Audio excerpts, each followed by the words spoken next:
Assalamualaikum warahmatullahi wabarakatuh.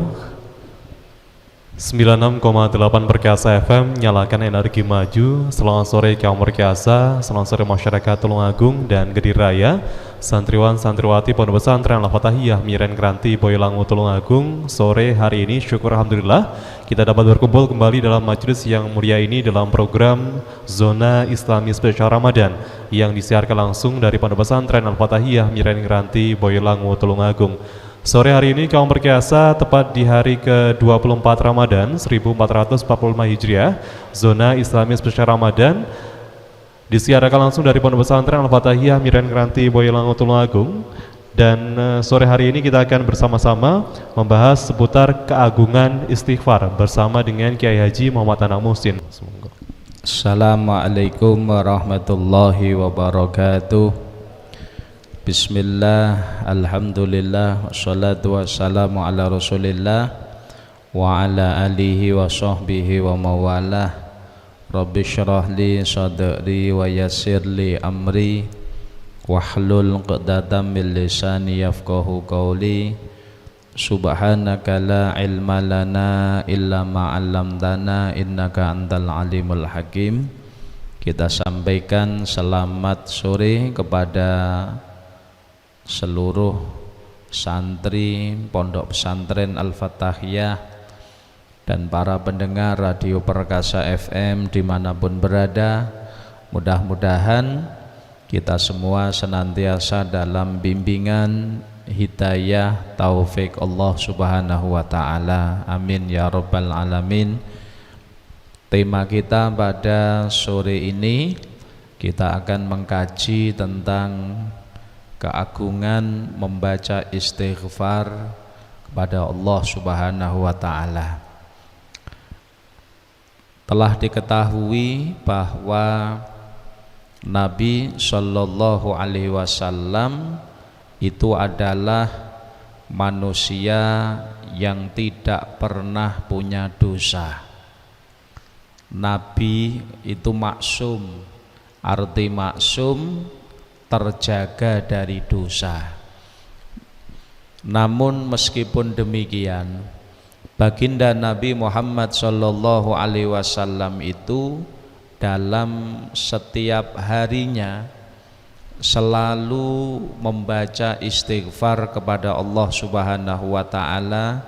Satu riwayat menjelaskan 100 kali, riwayat yang lain menjelaskan 70 kali, lebih dari 70 kali. Ini kenapa? Bukankah Nabi Shallallahu Alaihi Wasallam orang yang tidak punya dosa?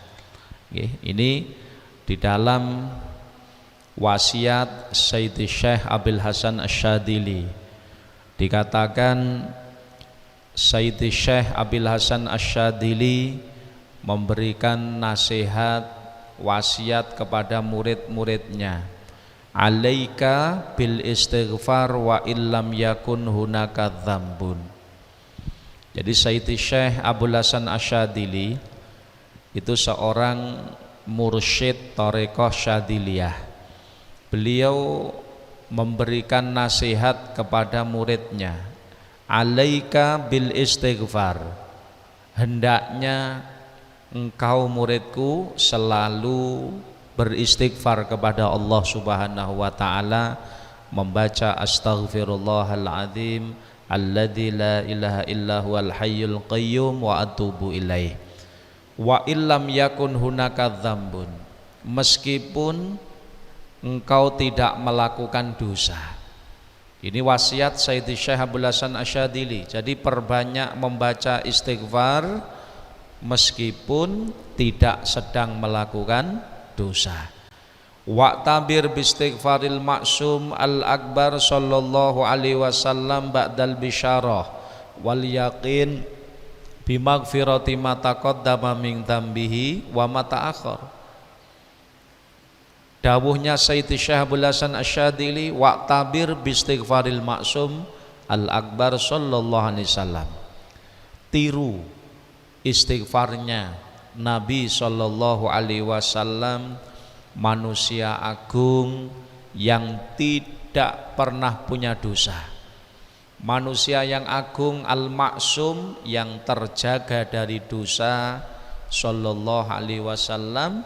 Setelah Kanjeng Nabi diberi bisyarah, kabar gembira dan keyakinan, andai Kanjeng Nabi punya dosa sudah diampuni semua. Namun Kanjeng Nabi itu tidak punya dosa karena Nabi itu maksum. Nah, Kanjeng Nabi Muhammad itu manusia agung, maksum, tidak punya dosa. Meskipun demikian, Kanjeng Nabi Muhammad sallallahu alaihi wasallam setiap hari itu membaca istighfar, itu lebih dari 70 kali. Padahal Kanjeng Nabi tidak punya dosa. Bahkan hadis yang lain mengatakan Kanjeng Nabi setiap hari itu membaca istighfar kepada Allah niki mboten namung ping 70, tetapi mi'ata marrah, 100 kali. Nah, ini perlu kita kaji. Ada apa di balik istighfar tersebut? Kenapa Kanjeng Nabi orang yang tidak punya dosa, maksum, terjaga dari dosa? Atau kalau seandainya Kanjeng Nabi itu punya dosa sekalipun sudah diampuni oleh Allah Ta'ala, lalu kenapa Kanjeng Nabi setiap hari membaca istighfar 100 kali? Ini tentunya banyak hikmah yang terkandung di dalam istighfar. Nah, di antara keagungan membaca istighfar ini ternyata disampaikan oleh Nabi Shallallahu Alaihi Wasallam dalam hadis Ibnu Hibban. Nabi Shallallahu Alaihi Wasallam mengatakan, man lazimal istighfar ja'alallah lahu min kulli dzikin makhraja wa min kulli hammin faraja wa razaqahu min haitsu la yahtasib. Kata Nabi SAW, barang siapa yang lazimah niku terus menerus istiqomah membaca istighfar, minta ampun kepada Allah Subhanahu wa Ta'ala, paling boten sedina sewengi ping 7 dosa atau ping 100, istiqomah setiap hari istighfar kepada Allah paling boten ping 70 atau ping 100, nggih, ja'alallah lahu min kulli dzikin makhraja, maka Allah Subhanahu wa Ta'ala akan menjadikan manfaat untuknya min kulli dzikin. Dzikin itu kerupakan kesempitan. Dari setiap kesempitan yang dihadapinya, Allah Ta'ala akan menjadikan manfaat untuknya makhroja, jalan keluar. Jadi wong sing istiqomah membaca istighfar kepada Allah, astaghfirullahaladzim alladzi la ilaha illa huwal hayyul qayyum wa atubu ilaih, itu dibaca istiqomah terus menerus, paling boten sedina niku ping 100 niru Kanjeng Nabi, paling ping 100. Maka kemuliaanipun dari istiqomah membaca istighfar niki, ja'alallah lahu min kulli dzikin makhraja.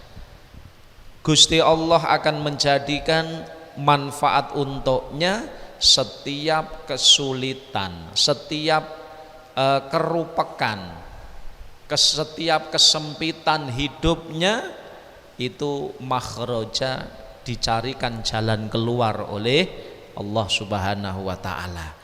Jadi setiap persoalan yang membuat dia susah itu dicarikan jalan keluar oleh Allah. Allah sendiri yang akan mencarikan jalan keluar untuknya. Jadi manusia itu kan tidak lepas dari persoalan. Sebab manusia hidup ya pancen napa niku akan selalu berhadapan dengan persoalan-persoalan. Nah, orang yang istiqomah baca istighfar ini ada jaminan ketika ada persoalan hidup yang sulit, ada kesempitan hidup, kerupakan hidup, maka kesempitan hidup ini akan dicarikan jalan keluar oleh Allah Ta'ala. Ini yang nomor satu. Lalu setelah itu, wa min kulli hammin faraja, setiap kesusahannya itu akan diganti dengan kebahagiaan. Faraja itu kebahagiaan, kesenangan. Jadi manusia hidup ya wajar punya susah, galau, sedih, ya dah. Ini, nah, orang yang senantiasa istiqomah membaca istighfar ini dijamin.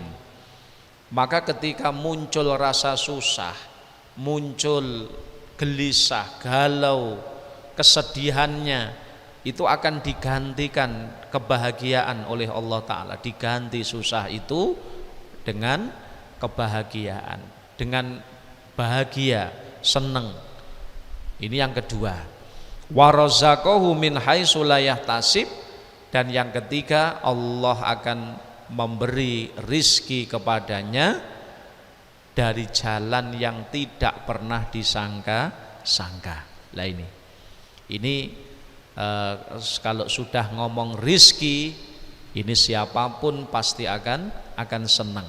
Ya, jadi 3 kemuliaan istighfar yang langsung dijelaskan oleh baginda Nabi Shallallahu Alaihi Wasallam. Jika kita semuanya istiqomah membaca istighfar, paling boten sedina niku ping 100 maos istighfar.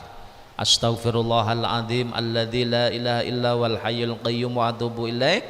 Maka kalau kita sudah istiqomah membaca istighfar semacam itu, maka janji Nabi Shallallahu Alaihi Wasallam, Allah akan memberikan jalan keluar setiap kesulitan, kesempitan hidup yang kita alami.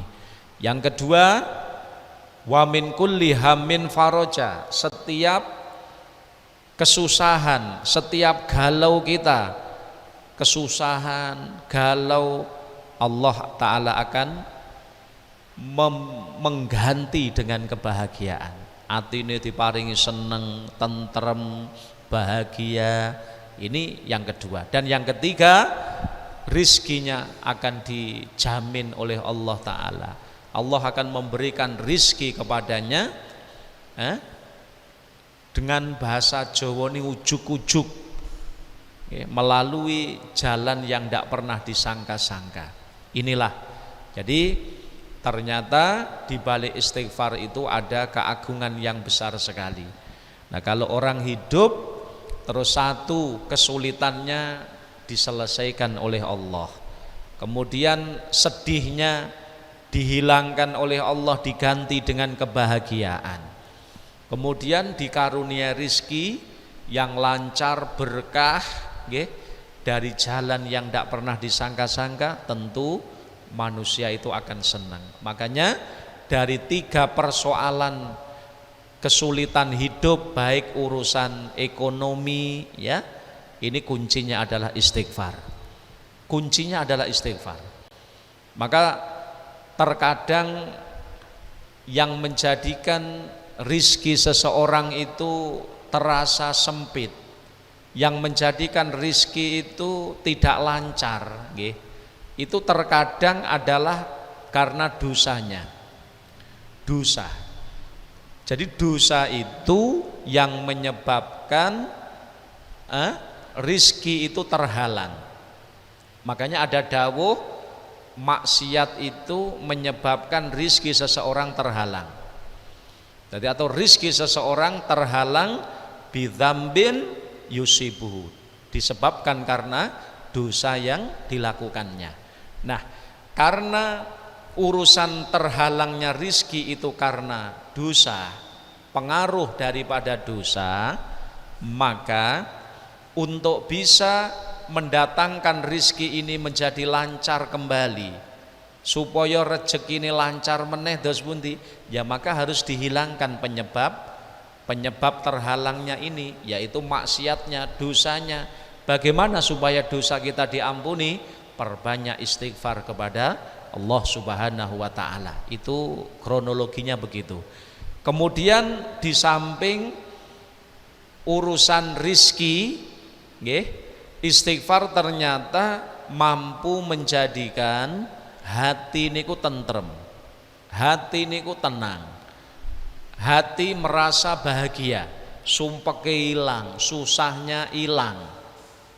Loh, kenapa kok begitu? Ini harus diruntut penyebab sumpek, resah, gelisah, galau dalam hati. Itu ya kembali lagi, itu penyebabnya adalah karena dosa. Karena dosa, kesalahan. Jadi kesalahan kita kepada Allah Subhanahu wa taala, baik kesalahan atau dosa yang dohir, yang kelihatan, atau dosa yang batin, ini yang akan menjadikan hati kita itu sedih. Jadi rasa bahagia hilang. Kemudian yang datang di dalam hati adalah kesedihan. Ini karena pengaruh dosa. Maka kalau kita istighfar kepada Allah, perbanyak minta ampun kepada Allah Subhanahu wa taala, maka Allah akan mengampuni. Kalau Allah mengampuni, maka otomatis dosanya diampuni. Kalau dosanya diampuni, menyebabkan kesedihan ini hilang, galau hilang, kesusahan hilang. Kemudian kalau sudah sedih hilang, yang datang adalah kebahagiaan. Ini kronologinya begitu. Maka solusinya semuanya adalah pada istighfar. Istighfar itu menjadi solusi semuanya. Urusan sereti rezeki, perbanyak istighfar. Kadang manusia niku napa nggih, kepengin rezekine lancar, tetapi terkadang dosanya banyak dan dia tidak berusaha bagaimana supaya dosa ini diampuni. Akhirnya yo pangkas seret mawon rezekine. Maka solusi ini urusan rizki, istighfar. Yang kedua, urusan bahagia hati, ketenangan jiwa adalah perbanyak istighfar. Dan yang ketiga, urusan kesempitan hidup, kesempitan urip, ini juga rahasianya, ada solusinya adalah membaca istighfar kepada Allah Subhanahu wa ta'ala. Ini kaitannya dengan istighfar.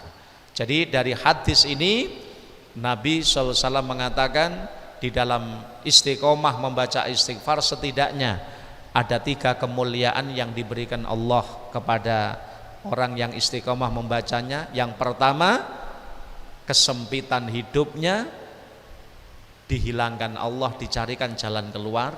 Yang kedua, kesusahannya, kegalauannya dihilangkan dan diganti dengan kebahagiaan. Yang ketiga, dikaruniai rizki yang berkah dari jalan yang tidak pernah disangka-sangka. Di samping itu, istighfar juga menjadi tameng musibah. Jadi istighfar itu adalah tameng. Tameng niku napa? Tameng itu adalah suatu alat untuk melindungi kita dari musibah, dari gangguan musuh. Termasuk diantaranya adalah tameng itu sesuatu alat yang melindungi diri kita dari musibah yang turun. Nah, tameng dari segala musibah ternyata ada di istighfar. Ini disebutkan, diriwayatkan an Abi Musa qala, diceritakan dari Abi Musa, beliau berkata, qala Rasulullah sallallahu alaihi wasallam, Kanjeng Nabi Muhammad sallallahu alaihi wasallam mengatakan, anzalallah alayya amanaini li ummati.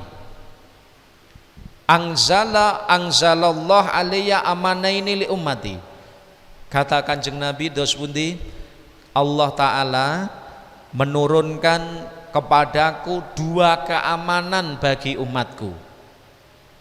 Allah Ta'ala menurunkan menurunkan kepadaku amanaini. Amanaini itu dua keamanan, dua tameng yang menjadi keamanan li ummati, untuk umatku, kata Nabi. Apa dua keamanan yang diturunkan Allah untuk umat Nabi sallallahu alaihi wasallam? Yang pertama adalah ayat wa ma kana Allah liyu'adzibahum wa anta fihim. Wa ma kana Allah liyu'adzibahum, dan sekali-kali Allah tidak akan mengazab sebuah kaum wa anta fihim, selama engkau Nabi Muhammad itu berada pada kaum tersebut. Itu yang pertama. Jadi keberadaan Nabi Muhammad di sebuah kaum ini mampu menjadikan azab ini tidak akan turun.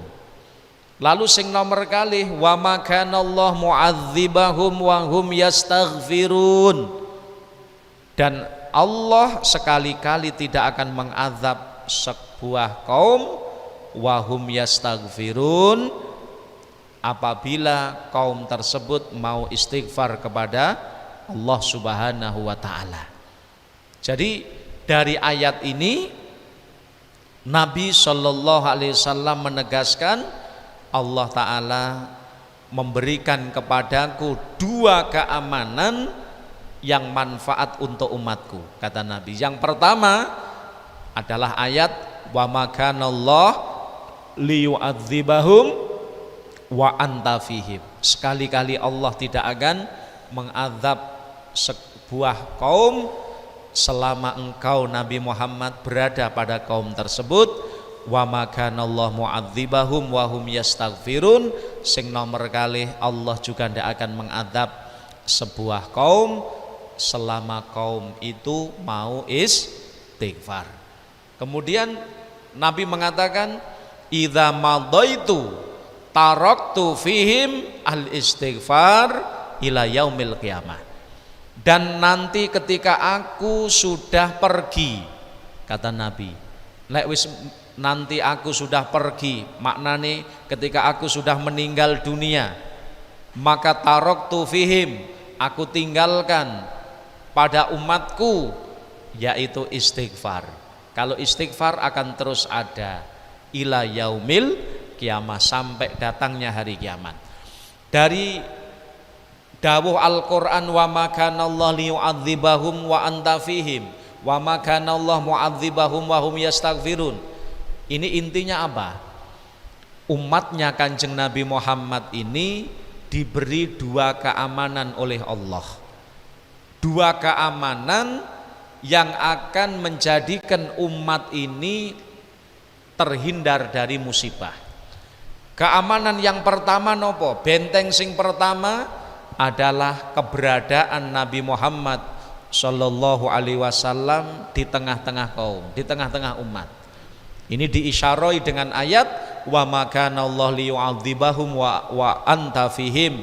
Allah tidak akan mengazab sebuah kaum selama engkau Nabi Muhammad ada di tengah-tengah kaum tersebut. Ayat ini asbabun nuzulnya itu ketika Kanjeng Nabi mengatakan kepada orang-orang kafir Quraisy. Nabi mengatakan Al-Qur'an adalah kalamullah. Lalu orang-orang kafir Quraisy ini malah mentertawakan, malah mengejek Kanjeng Nabi, dan bahkan mengatakan bal asatirul awwalin. Kata orang kafir Quraisy, Quran bukan kalamullah, Quran itu hanyalah dongengnya orang-orang kuno. Bal asatirul awwalin. Lalu Kanjeng Nabi tetap mengatakan enggak, Quran adalah kalamullah. Jadi meskipun orang kafir Quraisy itu mendustakan Al-Quran, katanya Al-Quran bukan kalamullah, tapi dianggapnya asatirul awalin, hanya dongeng orang-orang kuno, orang-orang terdahulu. Nah, lalu orang kafir ini kemudian bersumpah. Dia bersumpah nantang kepada Allah. Allahumma in kana hadza huwal haq min indika fa'amtir alaina hijaratan minas sama awitina bi'adzabin alim. Nantang dia, orang kafir ini nantang. Allahumma, ya Allah, in kana hadza huwal haq min indika, nek bener Quran itu adalah darimu, in kana hadza huwal haq min indika, kalau bener Quran itu adalah darimu, ya, maka dos pundi tantangane orang kafir, fa'amtir alaina hijaratan minas sama. Kalau benar wahai Tuhan, kalau benar Quran itu adalah kalammu atau berasal darimu, maka fa'amtir alaina, hujani kami dengan batu-batu dari langit, hujani kami dengan batu-batu dari langit, awitina bi adzabin alim, atau beri kami azab siksaan dengan azab yang pedih. Wah, ngeri niki tantangannya orang kafir. Jadi wong kafir iki ra percaya nek Al-Qur'an itu kalamullah, ndak percaya. Padahal Nabi mengatakan Quran kalamullah. Tapi orang kafir malah ngomong napa? Bal asatirul awwalin. Ndak, Quran duduk kalamullah, tapi napa? Dungengi wong-wong kuno katanya. Lalu dia menantang Allah. Allahumma in kana hadza huwal haq min indika fa'amtir alaina hijaratan minas sama awitina bi adzabin alim. Ya Allah, nek bener Quran itu berasal darimu, kalamullah, maka bagaimana? Lek bener, fa'amtir alaina, hujani kami batu-batu dari langit, awitina bi adzabin alim, atau datangkan kepada kami musibah sing gede. Lah, ini akhirnya dengan tantangan orang kafir ini para sahabat itu ketakutan. Para sahabat Nabi ketakutan, khawatir akan datang hujan batu atau akan ada azab yang pedih menimpa ini. Sehingga para sahabat Nabi yang mendengar tantangan orang kafir ini ketakutan. Tapi akhirnya diinteni, ditunggu. Loh, hari ini kok ndak ada azab, ndek nek hujan dari batu, yo azab ora enek. Kemudian hari besok, loh kok ndek enek azab, ndek enek hujan dari batu, ndak ada hujan dari batu, ndak ada. Lalu ketika para sahabat heran, kenapa kok ndak tantangane wong kafir ndak disembadani kali Allah, lalu turunlah ayat ini. Ayat yang menjelaskan wa makanallah liyu'adzibahum wa anta fihim. Wahai Nabi Muhammad, masya wong kafir iku nantang, kalau Quran bener darimu, hujani kami batu-batu dari langit atau turunkan kepada kami siksaan yang pedih. Kata Allah Ta'ala, wa makanallah liyu'adzibahum wa anta fihim. Allah tidak akan mengazab kaum selama engkau masih berada di kaum tersebut. Artinya pada waktu itu kenapa orang kafir Quraisy yang menantang dengan mengucapkan Allahumma in kana hadza huwal haq min indika fa'amtir alaina hijaratan minas sama, kenapa tidak diazab oleh Allah? Karena Nabi Muhammad masih ada di antara kaum tersebut. Umpama Kanjeng Nabi metu saka kaum itu keluar, niscaya akan ada azab. Ini ditegaskan oleh Allah, wa makanallahu liyu'adzibahum wa anta fihim. Maka Allah tidak akan mengazab sebuah kaum, satu kelompok kaum, wa anta fihim, selama engkau masih ada di tempat itu wahai Nabi, selama engkau masih berada di tengah-tengah mereka. Maka di sini kita tahu keberadaan Nabi Muhammad itu adalah tameng, benteng dari musibah. Kemudian ayat yang kedua, wa makanallahu mu'adzibahum wa hum yastaghfirun, dan Allah juga tidak akan mengadab sekelompok kaum selama kaum itu mau istighfar. Dari sini bahwa istighfar itu adalah tameng, benteng kita sedaya saking musibah. Kalau kita istiqomah baca istighfar, keluarga kita istiqomah baca istighfar, masyarakat lingkungan kita istiqomah baca istighfar, daerah kita nggih niku istiqomah maca istighfar, niscaya balak akan disisihne kalih Allah taala. Niscaya balak itu akan disisihne, akan dialihkan oleh Allah taala, tidak akan mengenai kita. Oleh karenanya inilah diantara keagungan dari membaca istighfar. Mudah-mudahan Allah karuniai lisan kita untuk istiqomah membaca istighfar ini. Amin ya rabbal alamin. Marilah kita lanjutkan zona Islami spesial Ramadan sore hari ini bersama dengan Kiai Haji Muhammad Anam Muhsin. Semoga. Iya, kita lanjutkan. Ya, jadi itu merupakan dawuh Allah Subhanahu wa taala, wa ma kana Allah liyu'adzibahum wa anta fihim. Jadi Allah tidak akan mengazab sebuah kaum selama Nabi Muhammad ada di tempat itu. Wa ma kana Allah mu'adzibahum wa hum yastaghfirun. Dan janji Allah Ta'ala, Allah juga tidak akan mengazab sebuah kaum selama kaum tersebut mau istighfar. Maka berangkat dari dawuh ini, maka supaya kita, keluarga kita, masyarakat kita, lingkungan kita ben terhindar dari musibah, dari bala, solusinya napa? Perbanyak membaca istighfar kepada Allah. Jadi kalau keluarga kita nggih niku gelem istighfar kepada Allah, rumah-rumah masyarakat kaum muslimin gelem istighfar, membaca istighfar astaghfirullahaladzim alladzi la ilaha illa huwal hayyul qayyum wa atubu ilaih, astaghfirullahaladzim wa atubu ilaih, dan seterusnya, maka niscaya rumah-rumah kaum muslimin ini akan dijaga oleh Allah dari musibah. Maka nek kepingin kita dijaga Allah dari musibah, keluarga kita pengen dijogo Allah saking musibah, dijauhkan dari balak musibah, solusinya adalah perbanyak membaca istighfar kepada Allah Subhanahu wa ta'ala, mengamalkan dawuh Allah surat Al-Anfal ini ayat 33, wa makanallah li mu'adzibahum wa hum yastaghfirun. Allah tidak akan pernah mengazab sekelompok orang selama di tengah-tengah kaum tersebut atau selama kaum itu mau istighfar kepada Allah Subhanahu wa ta'ala.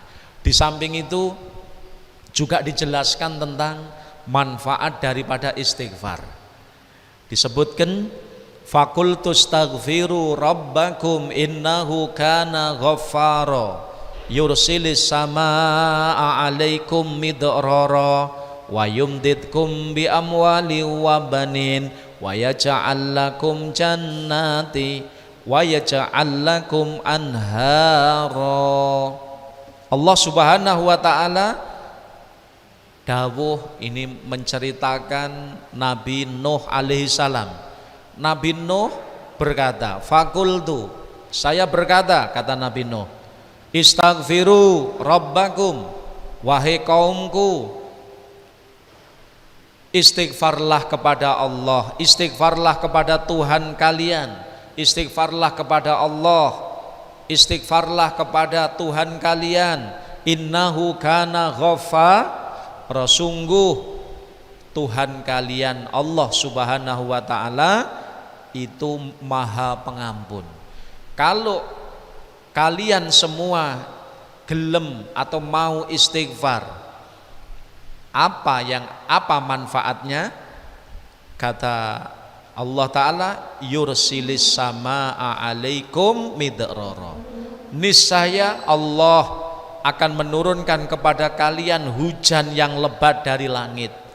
Jadi yang pertama, kalau orang itu istighfar kepada Allah dengan istighfar yang banyak, maka dos pundi maka yursilis samaa alaikum midrara. Allah Ta'ala akan menurunkan hujan yang lebat kepada kalian dari langit. Kalau hujan diturunkan, niscaya ada kehidupan, tanaman-tanaman tumbuh, udara segar, ya dah? Makanya hujan itu sebenarnya simbol kemakmuran. Hujan simbol kemakmuran. Makanya ketika kita semuanya di tengah-tengah manusia ini ada paceklik, musim paceklik, kita minta kepada Allah lantaran sholat istisqa, sholat minta hujan. Dan ketika selama pelaksanaan sholat istisqa dianjurkan membaca istighfar kepada Allah.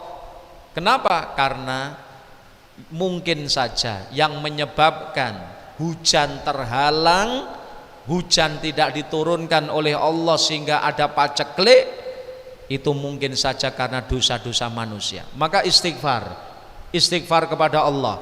Kalau umat yang berdosa, manusia-manusia yang melakukan dosa ini gelem istighfar kepada Allah, maka niscaya Allah akan menurunkan keberkahan. Dengan cara nopo? Allah akan menurunkan hujan dari langit. Terus diturunke hujan dari langit deres. Nggih.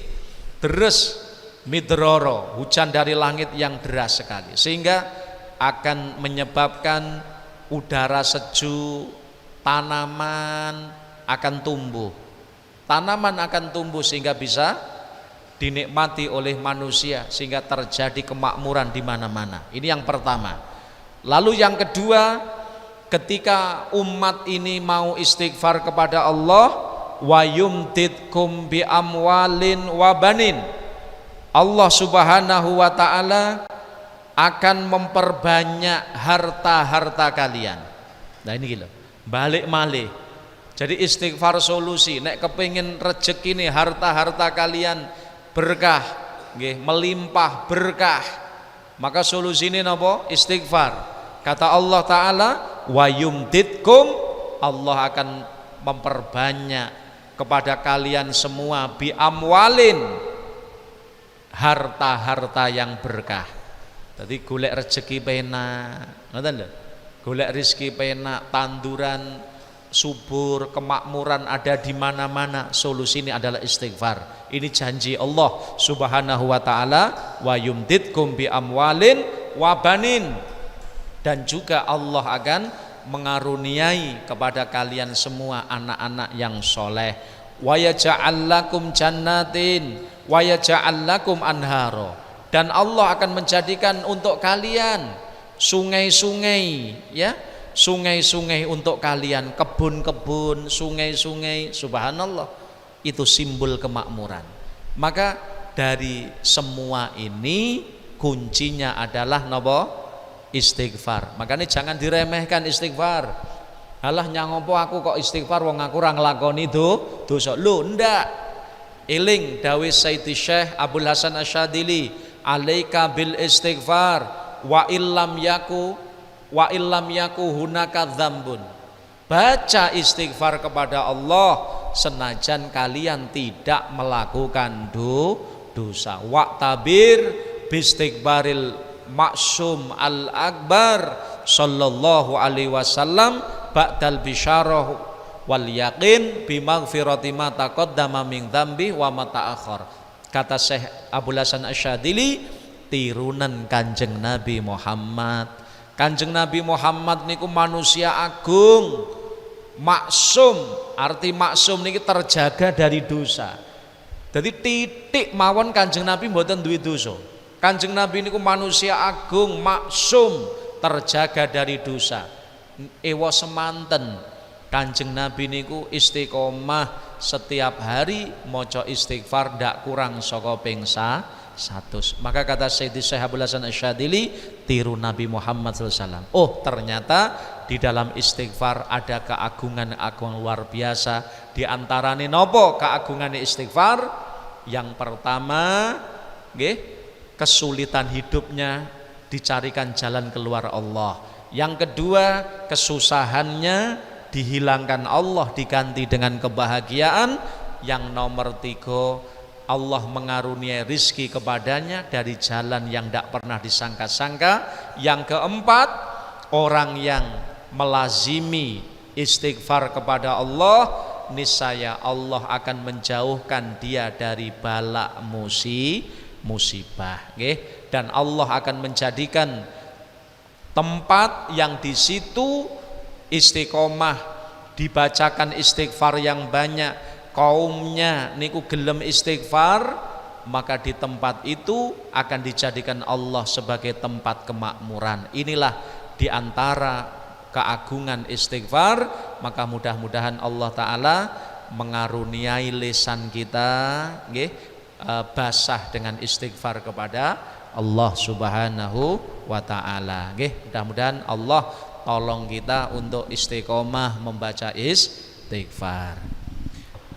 Sebelum kita akhiri zona Islami sore hari ini, kita akhiri ataupun kita tutup dengan kesimpulan dan juga doa. Semoga ya, kesimpulan dari apa yang kita bahas pada sore ini, kita harus ingat bahwa istighfar itu permohonan ampun kepada Allah, ya. Jadi istighfar itu permohonan ampun kepada Allah. Ternyata di dalam istighfar itu banyak sekali manfaat, banyak sekali faedah, keagungan, ya. Makanya Nabi SAW itu beliau memberi contoh. Nabi itu manusia yang tidak punya dosa, akan tetapi setiap hari membaca istighfar yang banyak kepada Allah Ta'ala. Oleh karenanya ini setidaknya jadi pepeling kepada kita sedoyo sebagai umatnya. Mari kita tiru Nabi SAW. Meskipun kita tidak melakukan dosa, istiqomahlah untuk istighfar, membaca istighfar paling boten sedina sewengi ping 100. Kita tiru Nabi Shallallahu Alaihi Wasallam sebagaimana nasihat dari Sayyidi Syekh Abdul Hasan Asyadili. Mudah-mudahan lantaran istighfar yang kita lakukan, Allah Ta'ala mengaruniai rizki kepada kita, rizki yang berkah melimpah, dan Allah jauhkan kita dari bala musibah. Amin ya rabbal alamin. Allahumma shalli ala sayyidina Muhammad wa ala ali sayyidina Muhammad. Alhamdulillahi rabbil alamin. Allahumma barik lana fi hayatina, Allahumma barik lana fi arzakina, Allahumma barik lana fi ulumina, Allahumma barik lana fi dzurriyyatina wa ahlina wa talamidina zaujatina auladina. Allahumma rzuqna ilman nafi'a, amalan sholihan makbulah.